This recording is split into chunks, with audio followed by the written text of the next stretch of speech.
Let's start. See, financial management basically हम लोग का आरटीपी का रिवीजन चल रहा था। आरटीपी का रिवीजन के साथ साथ बीएसटी का मोस्ट इंपॉर्टेंट चैप्टर और वो चैप्टर जिसमें 12th के स्टूडेंट्स को सबसे ज्यादा कॉम्प्लिकेशन है उसकी बात करते हैं, फाइनेंशियल मैनेजमेंट का चैप्टर जो बीएसटी का है। We are going to talk about that. सबसे पहले इसमें आपको ये समझना है कि फाइनेंशियल मैनेजमेंट का मीनिंग क्या होता है। इसका मीनिंग आपको अगर एक नंबर का पूछेगा तो केवल वो एक लाइन कोट की रहेगी, केवल वो एक लाइन कोट की रहेगी और उसके बेसिस पे तुम्हें एमसीक्यू आएगा। एमसीक्यू में मांगेगा, जैसे मान लो अगर this is your definition of FM, तो पूरी डेफिनेशन को लिख के तुमसे पूछेगा, जो सही ऑप्शन है उस पर टिक करना रहेगा। अगर तो ये 3 मार्क्स का आया तो डेफिनेशन के साथ साथ इसके फीचर्स भी इंपॉर्टेंट हो जाते हैं। Let's start the revision. See, BST की किताब है पूनम गांधी की, वहां से हम लोग रिविजन कर रहे हैं। The first thing you have to understand कि what is financial management. See, financial management is concerned with two decisions: the flow of funds and the utilization of these funds. अगर आप फाइनेंशियल मैनेजमेंट की बात करते हो तो यहाँ पे फंड्स कहाँ से आ रहे हैं और फंड्स कहाँ पे यूटिलाइज हो रहे हैं। Efficient acquisition of finance, efficient utilization of finance, and efficient distribution and disposal of surplus for smooth working of the company. यही होता है FM।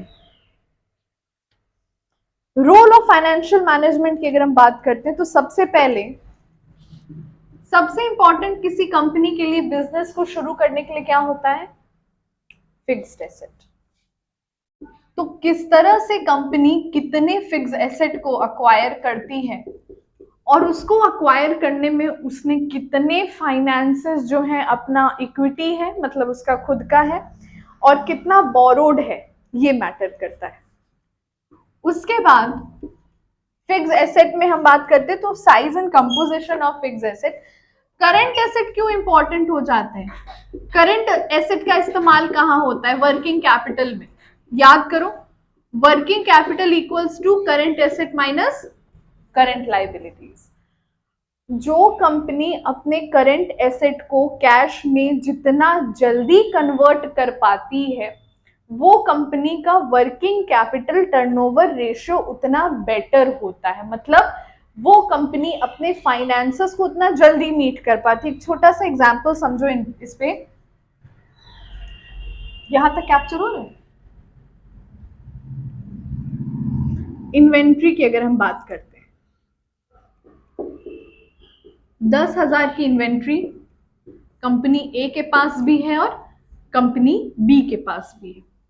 कंपनी ए की 10,000 की इन्वेंट्री की सेलिंग प्राइस है 20,000 और कंपनी बी की सेलिंग प्राइस है 15,000। बताओ प्रॉफिट किसका ज्यादा होगा? ए का?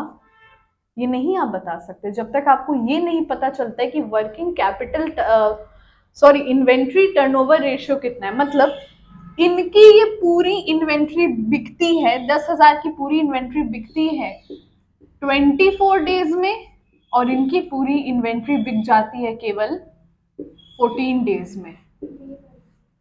प्रॉफिट किसका ज्यादा है? बी का। जैसे 14 दिन खत्म होगा वो तो दूसरा इन्वेंट्री लेके बैठा रहेगा। मतलब जब तक ये एक लॉट खत्म करेंगे ये लगभग अपना दूसरा लॉट भी खत्म कर चुका होगा। समझ में आई बात? तो करंट एसेट जितने जल्दी तुम्हारे कैश में कन्वर्ट हो जाते हैं, कैश कन्वर्जन जितना ही फास्ट होता है उनका, उतना बेटर होता है वर्किंग कैपिटल रेशियो, क्योंकि working capital equals to current asset minus current liabilities. और इसी तरह से due to this reason current asset is also a source of finance. Okay, यहां तक क्लियर है? Look at the third one. Third one is saying amount of long term and short term funds. अच्छा एक बात बताओ, किसी company को long term loan लेना है या शॉर्ट टर्म लोन उठाना है मार्केट से या बैंक से, that entirely depends upon the company. आप मुझे ये बताओ कि वेदर दिस और दिस, ये डिसीजन कौन सी प्रोपेंसिटीज पे, कौन सी प्रोबेबिलिटीज पे निर्भर करता है? फाइनेंशियल मैनेजमेंट का तो रोल ही है ये। जैसे मान लो तुम्हें 10 लाख का कर्ज उठाना है, तुम शॉर्ट टर्म भी उठा सकते हो। तुम करोड़ों वाले मार्केट में जाओ तो तुम वो शॉर्ट होगा, और 1000 वाले मार्केट में जाओ तो वो लॉन्ग होगा। How will you decide whether you are going to take up long term fund और शॉर्ट टर्म फंड? रिमाइंडेड कि भाई लॉन्ग टर्म फंड में जितना लंबा तुम्हारा लोन जाएगा या डिविडेंड जो भी इक्विटी है, अगर डिबेंचर है अगर, तो उतना लंबा ब्याज भी देना पड़ेगा। तो ये कोई बहुत प्रॉफिटेबल नहीं कि अभी मांग ले रहे हैं अगले जब देंगे 10 साल बाद देंगे, उतना 10 साल तक तो ब्याज भी देते रहोगे तुम, और ये 2 साल को लोगे तो केवल 2 साल को ब्याज देना पड़ेगा। देखो ये जनरली डिपेंड करता है इस बात पे, कंपनी शॉर्ट टर्म फंड कब उठाती है? जब उसका वर्किंग कैपिटल टर्नओवर रेशियो अच्छा होता है। उसको ये है कि हाँ मेरे पास इतने एसेट जनरेट हो जाएंगे कि हम बड़े अच्छे से इनकी पेमेंट कर सकते हैं। पर अगर कंपनी की वर्किंग कैपिटल टर्नओवर रेशियो बहुत अच्छी नहीं है, कंपनी एक ही बात कर सकते हो ऐसे केस में, उनके इन्वेंट्री को कन्वर्ट होने में इतना दिन लग जाता है कि इसका ऑलरेडी टाइम ही लैप्स कर जाएगा। तो ऐसे में कंपनी क्या डिसीजन लेती है? Long term fund. एक और चीज समझो तो तुम्हारे बुक के हिसाब से सही है कि अगर तो कंपनी नई है तो वो लॉन्ग टर्म फंड लेगी, क्योंकि अभी उसको कुछ नहीं पता है कि उसका वर्किंग कैपिटल टर्नओवर रेशियो क्या होगा, क्या सीन होगा। पर अगर कंपनी पुरानी है तो फिर उसे पता होगा। Breakup of long term financing into equity and date.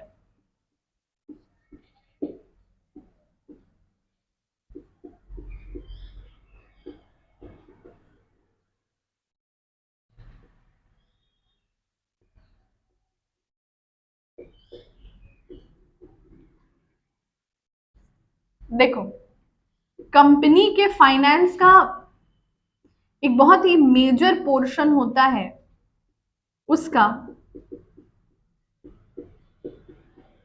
Capital structure, और इस कैपिटल स्ट्रक्चर के दो सबसे अहम पहलू होते हैं। उसके बाद वाली जो चीजें हैं वो फिर उसके अंतर्गत आती हैं। पहला है ओन्ड इक्विटी यानी ओन कैपिटल, और दूसरा है बोरोइंग, कहिए उसको डेट कहिए उसको डिबेंचर कहिए। कोई कंपनी ये डिसीजन कैसे ले सकती है कि उसको कितना ओन्ड कैपिटल रखना है, कितना बोरोइंग रखना है? अब ये जो सबसे जाहिर लगती है बात कि जो कंपनी के पास अपना पैसा कम है वो मंगाएगी डिबेंचर या लोन, ये जो बात सबसे जाहिर लगती है, इट्स नॉट ट्रू। अंबानी को ले लो, इलॉन मस्क को ले लो, इनके ऊपर लाखों क्या करोड़ों का कर्जा है, करोड़ों करोड़ों का कर्जा है, but they are millionaire billionaire. क्योंकि बिजनेस की एक स्ट्रैटेजी होती है कि आप देखिए, सबसे बड़ी टैक्स सेविंग एक बहुत इंपॉर्टेंट पहलू बन जाता है, और टैक्स सेविंग कभी तुमको ओन कैपिटल पे नहीं मिलेगी। किस पे मिलेगी? डिबेंचर पे मिलेगी। होता था ना टैक्स के प्रॉफिट। भाई देखो क्या होता है, जितना ज्यादा लोन उतना ज्यादा ब्याज, तो उतना कम प्रॉफिट दिखेगा ना, तो जितना कम प्रॉफिट उतना कम टैक्स। तो टैक्स पे वो जो बचत हुई है तुम्हारी, वो तुम री इन्वेस्ट तो कर सकते हो अपने बिजनेस में। यही छोटी सी बात इसने बोला है कि इन सारे फिनोमिना को ध्यान रखते हुए एक बिजनेसमैन ये डिसीजन लेता है कि उसको कितना कैपिटल रखना है और कितना ओन्ड इक्विटी रखना है और कितना डेट रखना है। ठीक है, यहां तक बात clear? See the next point is all items in PL account. इधर कैप्चर हो रहा है? ये कैप्चर नहीं हो रहा है?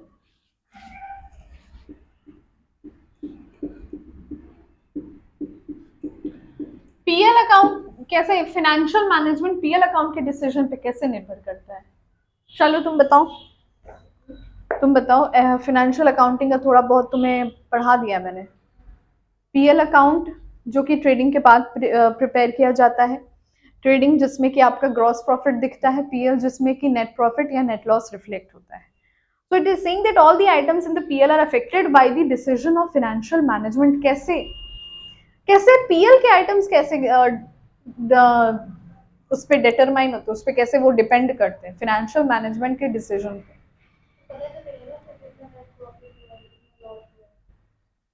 बहुत शॉर्ट में बता रहे हो. पीएल अकाउंट में क्या आता है? Indirect income, indirect expense. उसका एक एक आइटम पूरी तरह से फाइनेंशियल मैनेजमेंट के स्ट्रक्चर को हिला सकता है. अगर हमने सोच लिया कि हम इस साल बहुत अच्छा प्रॉफिट हुआ, हम अपने एम्प्लॉयज में बोनस देंगे, तो जो प्रॉफिट आपका बढ़ा हुआ दिख रहा है, तुम सोचो अगर तुम्हारे 100 एम्प्लॉयज हैं, 100 एम्प्लॉयज हैं, सबकी 1000 सैलरी है, मान लो हाइपोथेटिकल फिगर, महीने की सैलरी 1000, एम्प्लॉय कितने 100, तो कितना हो गया टोटल सैलरी? 1000 इंटू 100 कर लेंगे, 1 लाख. हमने बोला कि अब हम हर एम्प्लॉय को उसकी सैलरी के बेसिस पे 10% का और बोनस देंगे. 1000 का 10%, 100 रुपए. तो मतलब अब हर एम्प्लॉय का खर्चा हो गया 1100 रुपए. तो 1100 इंटू 100 करेंगे तो वो कितना हो जाएगा? 1,10,000. ये 10,000 का जो फिगर है, इससे हिल नहीं जाएगी पीएल. जो आपका खर्चा 1 लाख दिख रहा था, अब कितना दिख रहा है? 1,10,000. एक एक चीज मैटर करती है. डेप्रिसिएशन की बात कर लो तो हमारे पास डेप्रिसिएशन को चार्ज करने के लिए टोटल कितने मेथड्स होते हैं? 8 मेथड होते हैं. और 8 मेथड के हिसाब से तुम्हारा डेप्रिसिएशन कुछ और ही आता है. All 8 methods show different amount of depreciation. समझ रहे हो? तो यहाँ पे पीएल अकाउंट किस चीज पे निर्भर करता है?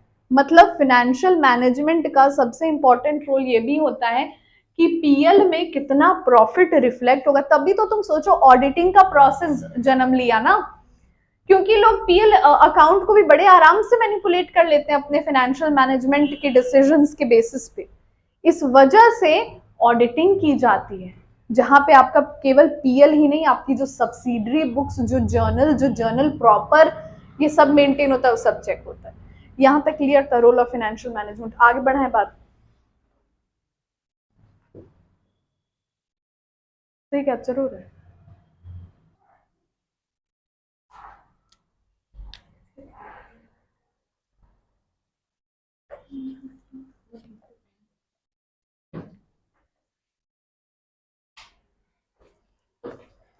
Objectives of FM. क्या ऑब्जेक्टिव होगा एफएम का? ये हमारा तीसरा डिस्कशन चल रहा है मीनिंग और रोल के बाद.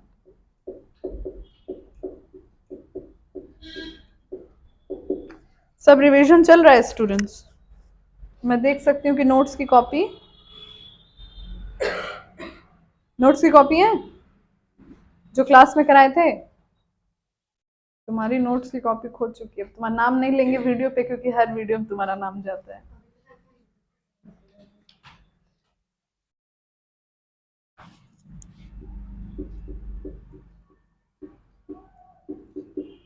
देखो, दो कंसेप्ट होते हैं. जब हम लोग बीएसटी में प्योर मैनेजमेंट पढ़ रहे थे, जहाँ पे हम लोग फेयोल, टेलर वगैरह वगैरह की बात कर रहे थे, तो वहां पे हम लोग पढ़ते थे वेल्थ मैक्सिमाइजेशन. अब हम पढ़ रहे हैं प्रॉफिट मैक्सिमाइजेशन. दोनों दो बड़ी अलग चीजें हैं. मार्केटिंग का सीन क्या होता था? मार्केटिंग का सीन होता था कंज्यूमर इज द किंग. जो चीज कंज्यूमर को पसंद है वही वो खरीदेगा. और अगर आप कंज्यूमर के हिसाब से मैनेज नहीं करते तो फिर आने वाले समय में कंज्यूमर आपके प्रोडक्ट को बैकआउट कर देगा, लेगा ही नहीं. तो तुम ऑलरेडी मार्केट से चले जाओगे. मगर फाइनेंशियल मैनेजमेंट थोड़ा सा स्वार्थी है, थोड़ा सा सेल्फिश होता है. वो कहता है कि भाई हम तो अपना प्रॉफिट भी तो देखेंगे. ठीक है, बहुत हो गई जन सेवा, अपनी भी सेवा थोड़ी कर लें. तो profit maximisation purely it is dependent on one thing.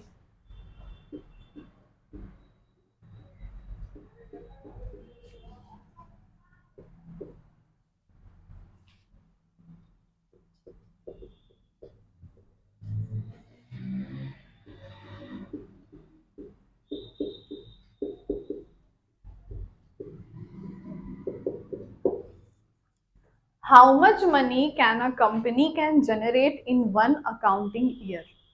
और जब हम प्रॉफिट मैक्सिमाइजेशन की बात करते हैं तो हम यहाँ पे ऑपरेटिंग प्रॉफिट की नहीं बात कर रहे हैं, यहाँ पे हम ऑपरेटिंग प्रॉफिट को भी ले चल रहे हैं, यहाँ पे हम इन्वेस्टिंग प्रॉफिट को भी ले चल रहे हैं, और अंतिम आपको पता ही है, बताइए, फाइनेंसिंग को भी ले चल रहे हैं। So it is purely dependent on one thing, how are you able to earn, because it all comes down to one thing ना, कि भाई प्रॉफिट जनरेट हो रहा है कि नहीं। तुम जन सेवा कर रहे हो, तुम हॉस्पिटल खोल रहे हो, तुम लाइब्रेरी खोल रहे हो, तुम पब्लिक टॉयलेट्स खोल रहे हो, तुम सब कर रहे हो, मगर ये बताओ पब्लिक क्या तुम्हें इस हिसाब से रिटर्न दे रही है। तुमने चौराहों पे अपना बोर्ड लगवा रखा है, क्या पब्लिक उतनी अग्रेसिव कैंपेनिंग का तुमको रिस्पॉन्स दे पा रही है कि नहीं दे पा रही। मान लो सत्तू को हो गया किसी से प्रेम, ठीक है कोई बात नहीं, फिर दूसरा हुआ प्रेम, फिर कोई बात नहीं, 2 साल बाद तीसरा हुआ प्रेम। इतना प्रेम क्यों हो रहा है सत्तू? Because it all comes down to one thing, will you marry that person, you will not marry that person, it all comes down to that only ना।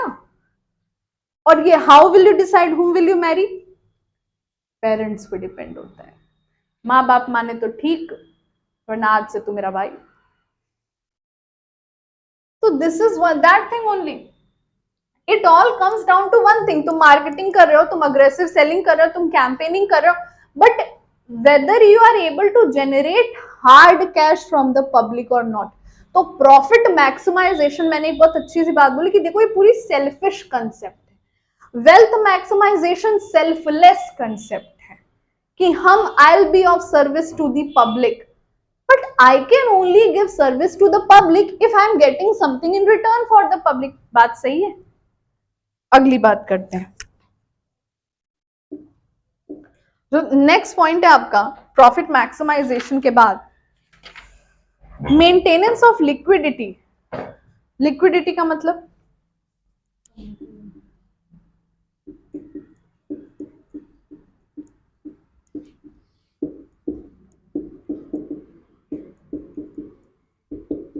लिक्विडिटी का केवल एक ही मतलब है,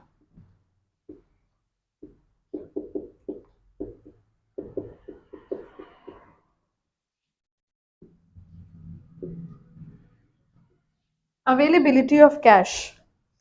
कैश जहां से भी आए कैश आना चाहिए, चाहे तुम्हारा ऑपरेटिंग एक्टिविटी पिट रहा हो एकदम। जैसे ये मूवीज को जो बॉयकॉट करने का चलन चला था, जिसका सबसे बड़ा शिकार हुआ था, ये आमिर खान की कोई मूवी थी, पता नहीं क्या नाम था उसका, जो भी नाम था, जिसमें दौड़ता रहता है, फॉरेस्ट गंप की जो रीमेक थी। तो वो मूवी को पब्लिक ने बॉयकॉट कर दिया, तभी रिसेंट में आई थी, I don't remember the name.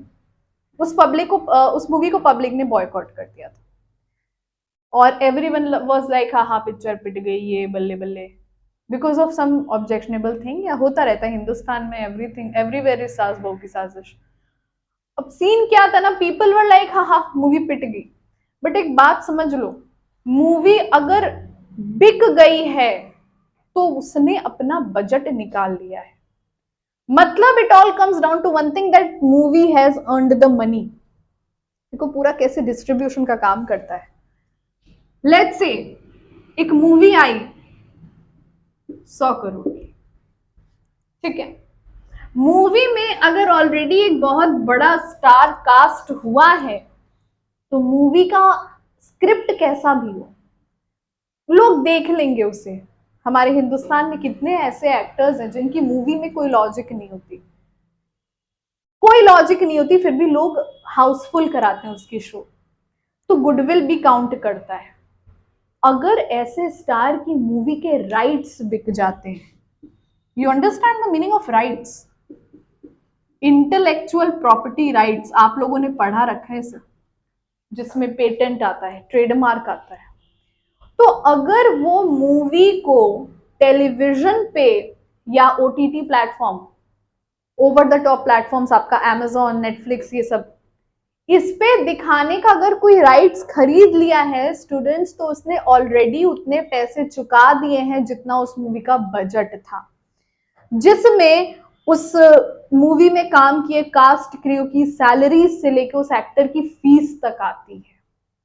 तो मतलब फिक्स्ड एक्सपेंसेस और variable expenses with may be minimum amount of profit, but हाँ वसूल कर लिए उसने। समझ में आई बात? तो जनरली कोई मूवी अगर वो क्यों बड़े स्टार को कास्ट करते हैं, इसी रीजन से कि भैया अगर हमारी पिक्चर पिट भी गई तो हम राइट्स बेच के ही उतना बजट निकाल लेंगे। अब प्रॉफिट हुआ हुआ, नहीं हुआ तो उसका कोई घाटा नहीं होता है। तो घाटा होता किसका है? घाटा होता है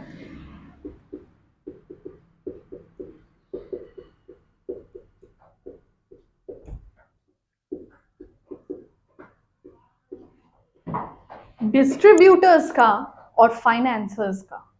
डिस्ट्रीब्यूटर्स वो लोग होते हैं जो मूवी को उतनी बजट, उतना पैसा दे के खरीदते हैं और फिर जब मूवी थिएटर में लगती है तो ऑडियंस आती ही नहीं। तो घाटा किसका हुआ? डिस्ट्रीब्यूटर का, क्योंकि उसने तो प्रोड्यूसर से इतने पैसे दे के मूवी तो खरीद ली। फाइनेंसर का क्या घाटा होता है? फाइनेंसर जिसने मूवी के प्रोडक्शन हाउस को पैसा दिया था मूवी को प्रोड्यूस करने के। तो एक तरह से बॉयकॉट बहुत इलॉजिकल लग रहा होगा कि मैम फिर बॉयकॉट करते क्यों है। यहाँ पे सीन क्या होता है कि एक बार एक बड़े डिस्ट्रीब्यूटर या फाइनेंसर का लॉस हो गया, जो कि डायरेक्ट प्रे होता है, डायरेक्ट प्रे नहीं, प्रे, जो कि डायरेक्ट प्रे होता है ऐसे बॉयकॉट का, तो अब अगला कोई डिस्ट्रीब्यूटर या फाइनेंसर ऐसे बड़ा कलाकार की मूवी खरीदने में कतराएगा या नहीं खरीदेगा। क्यों? क्योंकि भैया ये बड़े स्टार नाम के, पिछले बार तो इनकी फिल्म इन्होंने खरीदी थी और 300 करोड़ के लॉस में अभी तक अपना भरपाई करें। बात समझ में आई? तो डायरेक्ट प्रे कौन बन जाता है? डिस्ट्रीब्यूटर या फाइनेंसर। कहाँ की बात हम लोग कहाँ आ गए? अवेलेबिलिटी ऑफ कैश की हम बात कर रहे थे। जितनी ज्यादा लिक्विडिटी होगी एक फर्म में, उतनी ज्यादा शॉर्ट टर्म कमिटमेंट्स मिल पाएंगे। लॉन्ग टर्म कमिटमेंट कभी कैश में नहीं होता है। कमिटमेंट समझ रहे हो रोशनी? तुम अच्छे समझ रही हो तनु। लॉन्ग टर्म कमिटमेंट कभी कैश में नहीं होता। इसका क्या मतलब? लॉन्ग टर्म कमिटमेंट का क्या मतलब?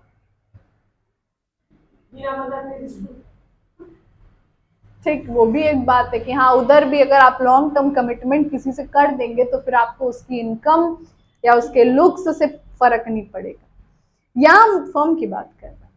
भाई ये बताओ, लॉन्ग टर्म में एक किताब में पढ़ रही थी, ब्रायन स्कॉट की किताब थी, उसमें उसने लिखा था राइटर ने कि आने वाले 30 साल में ना कोई देश और कोई, हर देश का कोई बंदा गरीब नहीं रहेगा। No one will be poor. No one will be poor. Everyone will have their share of property, their share of business, their share of market capture, their share of complete lifestyle. In 30 years, no one will be poor. No one in any country will be poor. ये long term commitment है। Long term commitment इस बात को दिखाता है कि long term commitment में आपकी फर्म अच्छा ग्रोथ कर जाएगी, आपकी फर्म अच्छा काम कर जाएगी। कितनी भी पिटी हुई फर्म है, at least it will generate that amount of sufficient cash to pay off its debt, external debt. Short term commitment पे यहाँ पे हमें प्रॉफिट मैक्सिमाइजेशन की जरूरत पड़ती है।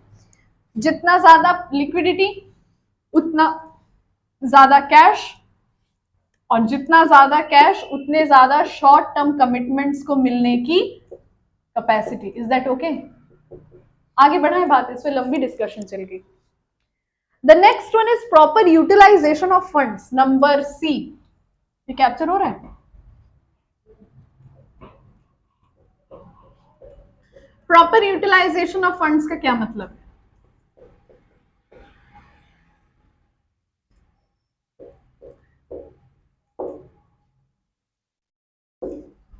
इशिका को किसी ने दिए 10 लाख रुपए, बोला जाओ इशिका जाओ जी लो अपनी जिंदगी। पता है वो क्या करने लगी? ड्रग्स की स्मगलिंग, जीने लगी अपनी जिंदगी। थोड़ा माल खुद फूकती, थोड़ा बाकी कॉलेज के बच्चों को फुकाती। धीरे धीरे पूरा कॉलेज नशेड़ी गैंग में बन गया। प्रॉपर यूटिलाइजेशन थी? नहीं। पैरेलल रियलिटी में इशिका को दिए गए 10 लाख रुपए, उसने 10 लाख और बाकी वेंचर कैपिटल में, उसके पास बिजनेस का एक बहुत बढ़िया आइडिया था, उसने अपने आइडिया को वेंचर कैपिटलिस्ट के सामने प्रेजेंट किया और वेंचर कैपिटलिस्ट को उसका आइडिया पसंद आया। उन्होंने बोला आपको कितने पैसे की जरूरत है? बोली 10 लाख मेरे पास है, मुझे 90 लाख और दे दो। उसका आइडिया इतना अच्छा था, जो वेंचर कैपिटलिस्ट बोले ठीक है। उस 10 लाख और 90 लाख मिला के उसने एक ऐसा बिजनेस शुरू किया जो बहुत ग्रो कर गया। ये प्रॉपर यूटिलाइजेशन थी फंड्स की? नहीं थी। अबे जब 90 लाख मांग रही थी तो 10 लाख और नहीं मांग सकती थी? 1 करोड़ जो इंसान 90 लाख दे रहा है वो 1 करोड़ नहीं देगा। ये प्रॉपर यूटिलाइजेशन थी? नहीं थी। दो सिनेरियो। एक और पैरेलल रियलिटी को सपोज करो, इशिका के पास है 10 लाख रुपए, उसने उसमें से आधे पैसों को म्यूचुअल फंड्स में इन्वेस्ट कर दिया, आधे पैसों की एफडी खोल दी। क्या ये है प्रॉपर यूटिलाइजेशन? हाँ, ये प्रॉपर यूटिलाइजेशन। क्योंकि उसने पहली चीज तो ये कि उतने से फंड में नया बिजनेस, जो मान लो जो उसका आइडिया था प्रोजेक्ट का, नहीं शुरू किया जा सकता था। ठीक है, इस वजह से उसने उन पैसों को जहां पे लगाया जहां पे विन विन का केस है। विन विन केस का मतलब कि जो भी हो अपने फेवर में ही रिजल्ट आएगा। ठीक है, तो यहाँ पे प्रॉपर यूटिलाइजेशन ऑफ फंड्स कहता है देखिए, अगर आपको बुरे और बहुत बुरे में से चुनना है तो आप बुरा चुनेंगे, अगर अच्छे और बहुत अच्छे में से चुनना है तो बहुत अच्छा चुनेंगे। गिवन सिनेरियो में जो पैसे की परफेक्ट यूटिलाइजेशन हो सकती है वो आपको करनी है। Is that okay? Look at number 4।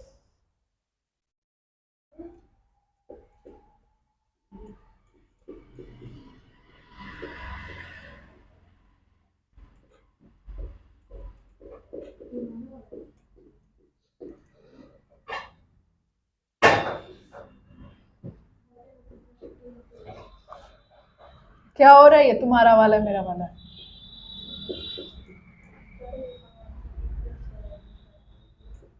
शालू, बाद में देख लेना कौन किसका वाला है, अभी क्लास कर लो। Meeting of financial commitments with creditors. Creditor से कौन सा कमिटमेंट कराओ जी तुम लोग? हाँ, क्या कहिए? बहुत भयंकर वाला कमिटमेंट शब्द सुन के तुम लोग कैसे संतुलन हिल जाता। पैसा चुकाओगे ना उनको, उनसे पैसा लियो तो उनको पैसा रिटर्न करोगे, पे बैक करोगे। जब पैसा रहेगा तभी ना पे बैक करोगे। सिंपल सी बात है। यहाँ पे इस वजह से we need, this is the objective of financial management. फिर से देख लो, पहली चीज आपने पढ़ी प्रॉफिट मैक्सिमाइजेशन, जिसपे मैंने बताया ये थोड़ा सा सेल्फिश कंसेप्ट है। यहाँ पे firm is completely concerned with the liquid hard amount of cash that it is able to earn. फिर मेंटेनेंस ऑफ लिक्विडिटी, क्योंकि कंपनी को शॉर्ट टर्म कमिटमेंट्स को मिलने के मीट करने के लिए यहाँ पे हार्ड कैश की जरूरत होती है। अरे ऑनलाइन पेमेंट भी तो करोगे, कैश के थ्रू करोगे, जो तुम्हारे ऑनलाइन में पैसा होगा, और वो जनरेट कैसे होगा? करंट एसेट के थ्रू, जिसका एग्जांपल हमने इन्वेंट्री के थ्रू लिया था। फंड की प्रॉपर यूटिलाइजेशन, क्योंकि फंड की प्रॉपर यूटिलाइजेशन इस चीज को इंश्योर करेगी कि तुम्हारे जो फंड्स इन्वेस्ट हुए हैं वो रिटर्न देने के भी कैपेसिटी रखते हैं। और अंत में meeting of financial commitments with creditors, creditors को उनका पैसा चुकाने के लिए। Is that okay?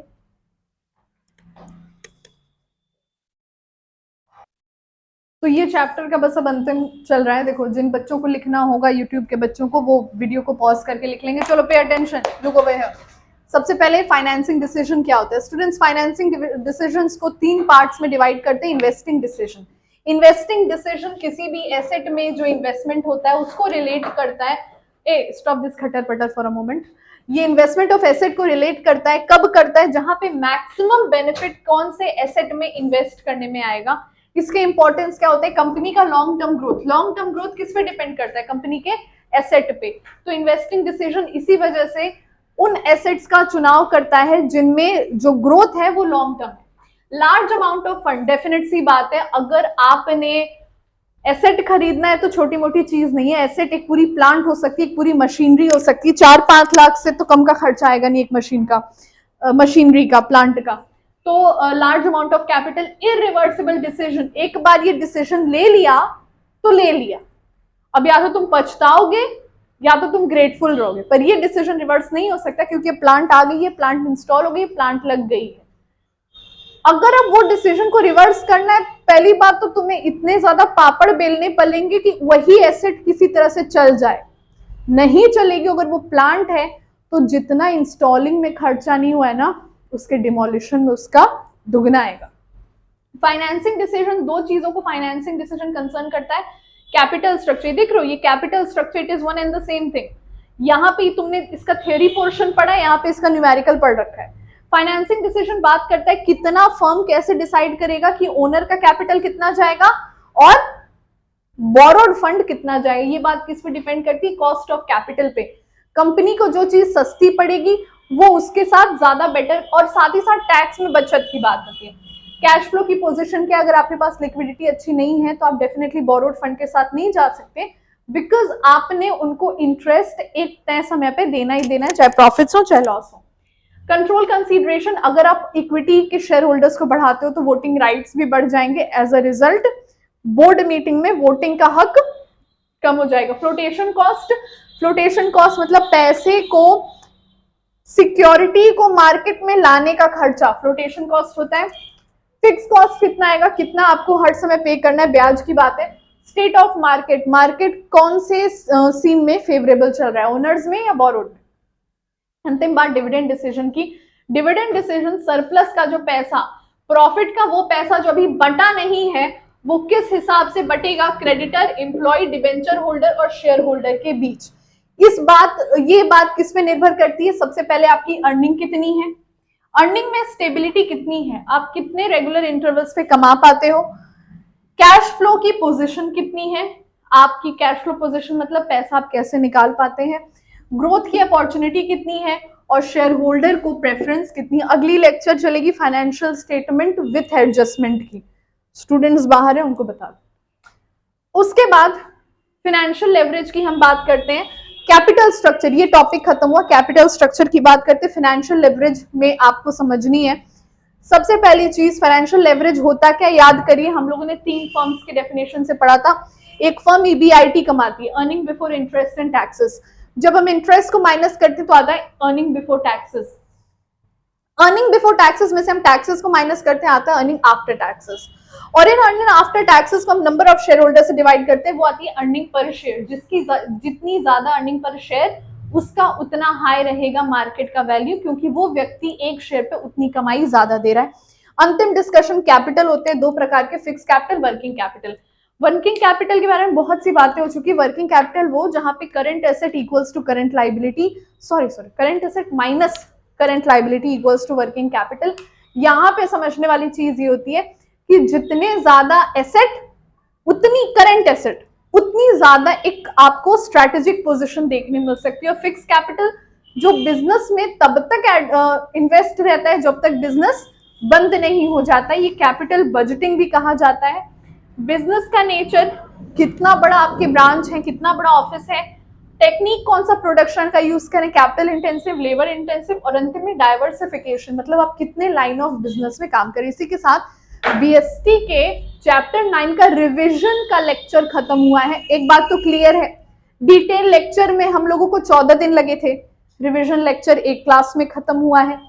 तो मतलब तुम लोगों को जो दिक्कत थी कि चैप्टर समझ नहीं आ रहा था, अब यहाँ पे तुम्हें चैप्टर समझ में आ गया। आज का होमवर्क आपका ये है, ये चैप्टर को आपने कायदे से स्टडी करना है। अब या तो तुम्हें रीड करके चीजें समझ में आती हैं, चाहे इस लेक्चर को यूट्यूब पे चला के समझना, whatever you do, चाहे तुम अपनी रिवीजन कॉपी में फ्लो चार्ट्स बनाना, जो कि मैं करती थी अपने बोर्ड्स में।